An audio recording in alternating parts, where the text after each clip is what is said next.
अस्सलाम वालेकुम। बस ड्रामा सीरियल मोहब्बत रेज़ा रेज़ा जिसमें ईसा ने फिर से शाहिद को बुलवा कर पूछा, सब कुछ तो इसने भी बता दिया। ईसा ने शकील से भी पूछा, शकील तो बस एक ही बात कहता है कि मैं गार्ड्स को लेने गया था, वापस आया तो बैग वहाँ नहीं था।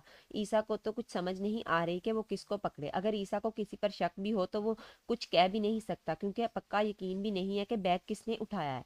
ईसा इसी वजह से परेशान है कि ऐसा वाक़या ऑफिस में कभी नहीं हुआ। अलीम साहब ईसा को यही कहते हैं कि तुम अपने आप को इन मामलात में ना उलझाओ, पुलिस अपना काम कर रही है, सब ठीक हो जाएगा। अलीम ईसा से फिर से सबाहत और ईसा के ताल्लुकात खराब होने की वजह पूछते हैं, तो ईसा ने भी कुछ कुछ बता दिया कि सबाहत ने मेरी माँ से बदतमीजी की, इन पर हाथ उठाया। ये सब सुनकर तो अलीम साहब को यकीन ही नहीं आ रहा। ईसा ने भी इन्हें आइंदा ऐसी बात करने से मना कर दिया। रिफत बेगम ने अरीशा को सरमद से मिलने और दोस्ती करने से मना किया, तो अरीशा ने भी अपनी वालदा को साफ बता दिया कि मैं ऐसा कुछ नहीं करूंगी, और देख लीजिएगा बाई और बाबी का रिश्ता भी खत्म नहीं होगा। रिफत बेगम को तो डर लग गया है कि अरीशा हमारे सारे प्लान खराब ना कर दे।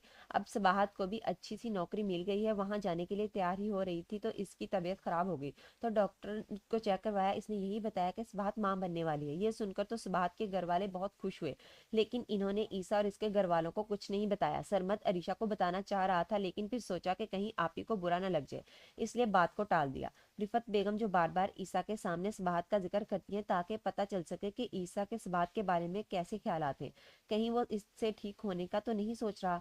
शकील जिसने बैग जिसमें तमाम पैसे थे वो पैसे निकाल कर शाहिद की अलमारी में रख दिया ताकि सबका शक इसी पर जाए, तो शाहिद ने भी ईसा को बता दिया कि मैं मुझे कुछ नहीं पता कि वो बैग वहाँ किसने रखा। शकील बीच में बोलने की कोशिश करता है तो ईसा ने इसे खामोश करवा दिया। अरीशा जो अब अपनी वालदा की कोई बात नहीं मानती, रिफत बेगम से यही कहती है कि मैं दोस्तों के साथ लंच पर जा रही हूँ।